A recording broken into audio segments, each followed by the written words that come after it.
Hi friends, అందరికీ happy Rakhi శుభాకాంక్షలు. Happy Rakshabandhan. అన్న చెల్లెలకి, అక్క తమ్ముడికి, ఇంకా అందరికీ ఈ ప్రపంచంలో ఎంతమంది అయితే తోడబుట్టినోళ్ళు, అక్క చెల్లెళ్ళు, అక్క తమ్ముడు, అన్న చెల్లి ఎంతమంది అయితే ఈరోజు రాఖీ పండగ ఎంత హార్ట్ఫుల్గా దిల్ తోటి, అంటే ప్రేమగా ఎవరైతే రాఖీ పండగ చేసుకుంటున్నారో అందరికీ అక్కలు వెళ్ళి తమ్ముళ్ళకి రాఖీ కడుతున్నారు, అన్నలకి చెల్లెళ్ళు వెళ్ళి రాఖీ కట్టేటోళ్ళకి అందరికీ, ప్రతి ఒక్కరికి నా మనసు పూర్తిగా చెప్తున్నాను. అదే ఈరోజు కట్టిన రాఖీ, ఈరోజు కట్టించుకున్న అన్న కానీ తమ్ముడు కానీ, కట్టిన అక్క కానీ చెల్లి కానీ ప్రతి ఒక్కరు చెప్తున్నానండి.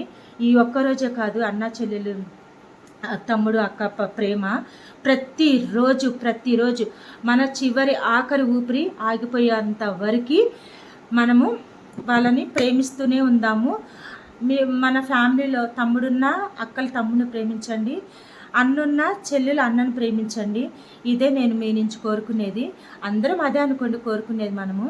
కానీ ఒక్కటే చెప్తున్నాను ఫ్రెండ్స్, ఒక్కసారి మన నుంచి దూరం అయిపోయారంటే మళ్ళీ దొరకరు అనమాట.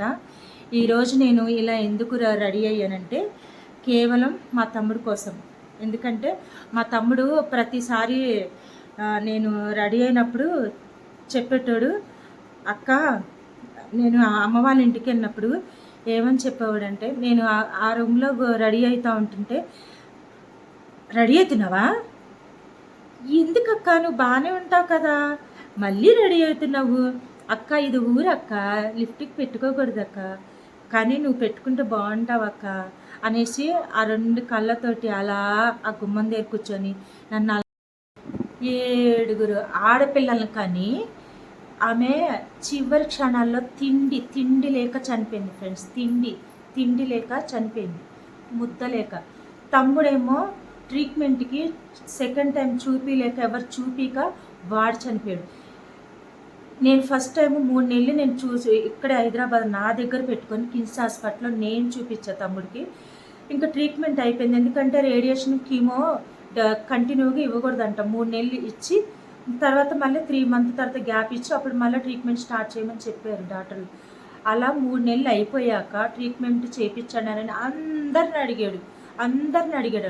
ఎవరు మేము చూపియో మా దగ్గరికి రావద్దు, అంత దారుణమైన మనుషుల మధ్యలో మనం ఉంటున్నాం ఫ్రెండ్స్.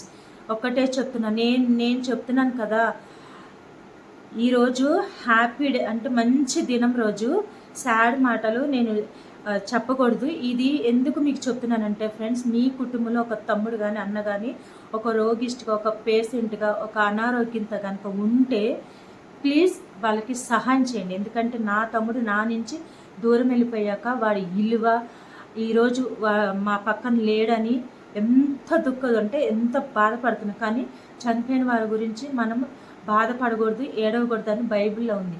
అందుకే నేను లోపల ఉంటుంది కానీ ఒక్క కన్నీరు కూడా అంటే రానియకూడదు అనమాట. ఎందుకంటే వాళ్ళు నిద్రిస్తున్నప్పుడు వాళ్ళ గురించి మనం ఏడవకూడదు, కానీ వాళ్ళ గురించి మనం తలుసుకోవాలంటే మా తమ్ముడికి చాలా ఇష్టం, చాలా అంటే చాలా ఇష్టం. అసలు ఎప్పుడన్నా నేను ఇలా రెడీ అయ్యాను ఫ్రెండ్స్ చెప్పండి, అసలు ఇంతలా. ఎందుకంటే వాడు ఉన్నప్పుడు ఈ చీర కట్టుకున్నాను. పోయిన సంవత్సరం న్యూ ఇయర్కి నేను ఊరు వెళ్ళినప్పుడు అక్కడ ఈ చీర నేను అక్కడ కట్టుకున్నాను అనమాట. ఆ రోజు హాస్పిటల్లో ఉన్నాడు. హాస్పిటల్లో అంటే ఇంకా చివరి క్షణాలు, ఇంకొక నెల రోజుల్లో కనుమూస్తాడనగా వాడు ముందు కట్టుకున్న, అంటే వాడి జ్ఞాపకాలు ఈ చీరలో ఉన్నాయి కాబట్టి నా తమ్ముడి జ్ఞాపకాలు. ఈ జ్యువెలరీ కూడా వాడున్నప్పుడు నేను కొనుక్కున్నాయి, నా తమ్ముడు ఉన్నప్పుడు కొనుక్కున్న జ్యువెలరీ ఫ్రెండ్స్. ఇవి చూడండి, నా తమ్ముడు ఉన్నప్పుడు కొన్న జ్యువెలరీ. అయిగండి, కనిపిస్తుందా ఫ్రెండ్స్? నా తమ్ముడు ఉన్నప్పుడు కొనుక్కున్న జ్యువెలరీ కాబట్టి నేను ఈ రోజున పెట్టుకొని మీతో నేను మాట్లాడుతున్నా. ఈ ప్రపంచంలో ఎక్కడెక్కడైతే రాఖీ కట్టించుకుంటున్నారో కడుతున్నారో కట్టేసేసి హ్యాపీగా అన్ని ఇచ్చిన డబ్బులు చెల్లెలు సంతోషంగా తీసుకున్న చెల్లెలకి చాలా చాలా నా హార్ట్ఫుల్గా శుభాకాంక్షలు చెప్తున్నాను.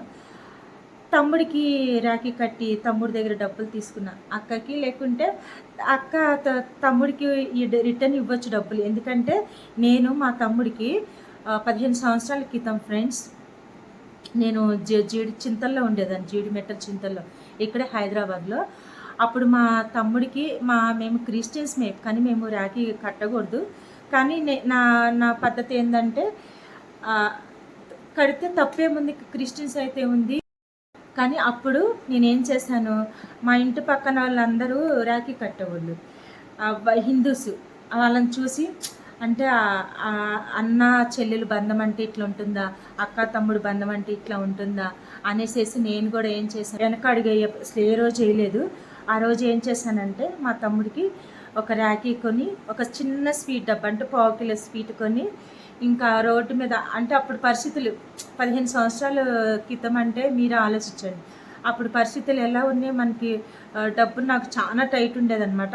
రోడ్డు మీద బట్టలు క్లాతులు పెట్టేవాళ్ళు కదా, షర్టు ప్యాంటు ముక్కలు. అయితే అక్కడికి వెళ్ళి 200 ప్యాంటు షర్ట్ వచ్చిందనమాట, 200లో. సొక్కాయ షర్ట్ పీస్ ఒకటి, ప్యాంటు పీస్ 2 తీసుకొని మా తమ్ముడి చేతులు అలా పెట్టి, ఎక్కడ ఉన్నాడు అప్పుడు ఊర్లో, నేనుండేది హైదరాబాద్లో. అప్పుడు నేను ఊరెళ్ళి మా తమ్ముడి కోసం అక్కడ వాడి చేతిలో బట్టలు పెట్టి స్వీట్ తినిపించి రాఖీ కట్టాను. ఇక్కడ నా తమ్ముడు ఇక్కడ హైదరాబాద్లో ఉన్నప్పుడు కూడా వాడికి సేమ్ అప్పుడు ఒక జీన్స్ ఒక షర్ట్ కొని అలాగే స్వీట్ పెట్టి వాడికి నేనే రిటర్న్ డబ్బులు ఇచ్చి రాఖీ కట్టేదాన్ని తెలుసా ఫ్రెండ్స్. నేనే వాడికి, ఎందుకంటే మా ఫ్యామిలీలో 7 ఆడపిల్లలు తర్వాత 7 ఆడపిల్లల తర్వాత ఒక్క తమ్ముడు కాబట్టి నేనే వాడి చేతిలో డబ్బులు పెట్టి వాడికి రాఖీ కట్టి అలా స్వీట్ తినిపించి, అప్పుడు ఇచ్చే 100 రూపీస్ కోసం వాడు అలా కూర్చునేవాడు. మా ముద్దల తమ్ముడు చాలా అలా కూర్చొని మేము క్రిస్టియన్స్ అయిన కట్టకూడదా అనిపించినా కానీ మా తమ్ముడికి నేను రాఖీ కట్టేదాన్ని. అంతలా వాడికి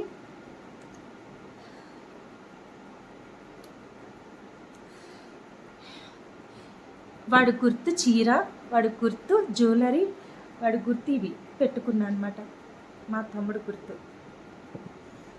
ఐ లవ్ యూ తమ్ముడు, నువ్వెక్కడున్నా, ఇప్పుడైతే నువ్వు మా దగ్గర లేవు కదా, నువ్వెక్కడున్నా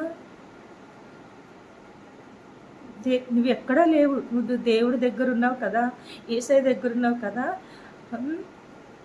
తిరిగి మళ్ళీ రిటర్ను ఆయన రాకడి సమయానికి చనిపోయిన వారందరూ లేవపడతారు కదా, అప్పుడు నువ్వు దేవుడితో పాటు వస్తావు కదా.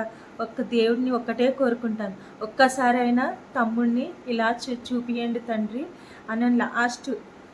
అసలు నేను ఆ టైంలో ఉంటానో ఉండను, అంత పుణ్యం చేసుకున్నానో చేసుకోలేదో, కానీ ఒక్కటే నేను దేవుడిని కోరుకునేది ఏంటంటే ఫ్రెండ్స్, దేవుడు వచ్చే రాకట్లో చనిపోయిన వారిని అందరినీ లేవనెత్తుకొని ఆయన ఎంట పెట్టుకొని వస్తాడంట ప్రభు. వచ్చినప్పుడు మా తమ్ముడిని అక్కడి నుంచి చూస్తాను. నాకు మా ఫ్యామిలీలో మా అమ్మ, మా నాన్న, అక్క, చెల్లెళ్ళు అందరికంటే మా తమ్ముడు అంటే నాకు పిచ్చి ప్రాణమాడు, పిచ్చి, అంతలా ఇష్టం నాకు, అంతలా పిచ్చి. ఒకటే చెప్తాను ఫ్రెండ్స్, కానీ ఇప్పుడైతే నా తమ్ముడు నా దగ్గర లేడు, చనిపోయి దేవుడి దగ్గర ఉన్నాడు కదా, అంతే. అటు చనిపోయినంత చివరి దినాలన్నీ ఇక్కడే ఉన్నాడు, ఇక్కడ నా దగ్గరే ఉన్నాడు. నేనే వాడిని చూసుకున్నా, నేనే వాడికి దగ్గరుండి జ్యూస్లు అని అదని. ఎలా చనిపోయాడనంటే క్యాన్సర్ వచ్చి చనిపోయాడు. ఫ్రెండ్స్తో చెడు అలవాట్లు అవి ఇవి కొంచెం అంటే ఉంటారు కదా ప్యాకెట్లు అవి ఇవి అలా తినేసేసి కొంచెం అలా ఏం చేద్దాం, కానీ చనిపోవడమే బెటర్ అనుకుంటున్నా, దేవుడి దగ్గరికి వెళ్ళడమే బెటర్ అనుకుంటున్నా. ఎందుకంటే ఈ భూమి మీద ఉండి ఈ దారుణాలు, ఈ కుట్రాలు, ఈ అన్యాయపు, ఈ దారుణమైన తోడబుట్టిన వాళ్ళ మధ్యలో, విష పురుగుల మధ్యలో బ్రతికి బ్రతికి జీవచనలంగా సచ్చే కంటే దినము అనుక్షణము అతను నా తమ్ముడు చచ్చే కంటే బ్రతుకుండి చనిపోయి బ్రతికి దేవుడి దగ్గర బ్రతికి దేవుడి దగ్గర మంచి హ్యాపీగా నిద్రిస్తున్నాడు, మంచి హ్యాపీగా. ఎందుకంటే ఇప్పటివరకు నా తమ్ముడిని ఎవ్వరు అదండి, అక్క చెల్లెలు మధ్యలో ఉండి వాడు దినము గండంగా బ్రతికే కంటే చనిపోయి హ్యాపీగా దేవుడి దగ్గర ఉన్నాడు. నిజంగా దేవునికి ఎంతో నేను వందనాలు చెల్లించుకుంటున్నాను. అమ్మని తమ్ముడిని త్వరగా తీసేసుకొని ఆయన సన్నిధిలో నిద్రిస్తున్నందుకు చాలా కృతజ్ఞత స్థుతులు చెల్లించుకుంటున్నాను. ఎందుకంటే భూమి మీద ఉండి వాళ్ళకి ఆకలి చచ్చి, మా అమ్మేమో ఆకలి చచ్చిపోయింది, ముద్ద లేక 8 మంది అంటే కలుసుకోవచ్చు. కానీ అలా ఉన్నారు ఫ్రెండ్స్ మా కుటుంబంలో. మీ కుటుంబంలో ఒక తల్లి తండ్రిని మీ ఫ్యామిలీలో సజీవంగా అంటే తల్లిదండ్రులు మీ కుటుంబంలో కనుక ఉంటే మీ మధ్యలో ఇప్పుడు మీ ఇంట్లో కనుక ఉంటే వాళ్ళకి ఒక రూపాయి సహాయం చేసి కడుపు నిండా మనల్ని 9 నెలలు మోసి కన్నారు కాబట్టి మన తల్లిదండ్రులకి కడుపు నిండా టైంకి ఒక ముద్ద అన్నం పెట్టి మీరేం తింటారు అదే పెట్టండి.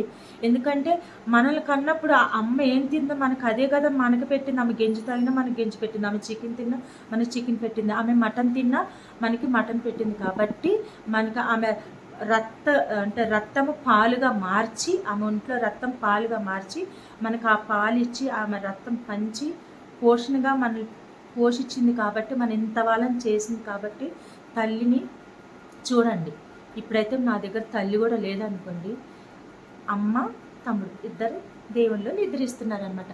ఓకే ఫ్రెండ్స్, అందరికీ హ్యాపీ రాఖీ పండుగ మంచి చేసుకోండి, హ్యాపీగా కట్టుకోండి. అన్ని ఇచ్చిన డబ్బులు చెల్లి ఖర్చు పెట్టుకొని సంతోషంగా ఉండండి. తమ్ముడు ఇచ్చిన డబ్బులు అక్క హ్యాపీగా ఎంజాయ్ చేసుకోండి. తమ్ముడు దగ్గర ఎవరు డబ్బులు తీసుకోమాక, మీరే రిటర్న్ డబ్బులు ఇవ్వండి నా పేరు చెప్పి, ఓకేనా?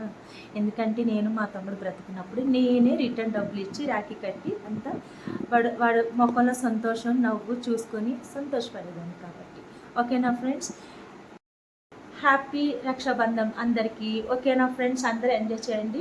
మూవీకి వెళ్ళండి. ఇంట్లో చక్కగా అమ్మతో వంటలు చేయించుకొని అన్న చెల్లెలు తమ్ముడు అక్కలు అందరు కలిసి హ్యాపీగా ఫుడ్ ఎంజాయ్ చేస్తూ సంతోషంగా ఉండండి. Bye friends. నా వీడియో మీకు నచ్చినట్టయితే please like and share, subscribe to my channel. ఓకేనా ఫ్రెండ్స్, ఇంకొకటి చెప్తున్నాను వినండి, వెళ్ళిపోమాకండి అప్పుడే, తోసేమాకండి నా వీడియో. ఇప్పుడు నా వీడియో చూసిన వాళ్ళు అన్న చెల్లెలు కానీ తమ్ముడు అక్క కానీ ఈ వీడియో నా వీడియో మీరు చూస్తున్నట్లయితే ప్రజెంట్లీ ఒక్క లైక్ కొట్టండి. ఎంతమంది లైక్ కొట్టారో ఎంతమంది అప్పుడు నేను అనుకుంటా, ఇంతమంది అన్నలు, ఇంతమంది తమ్ముళ్ళు, ఇంతమంది అక్కలు, ఇంతమంది చెల్లెళ్ళు ఉన్నారని అనుకొని నేను సంతోషపడతాను అనమాట ఆ లైక్లు చూసి. ఓకేనా ఫ్రెండ్స్, బాయ్.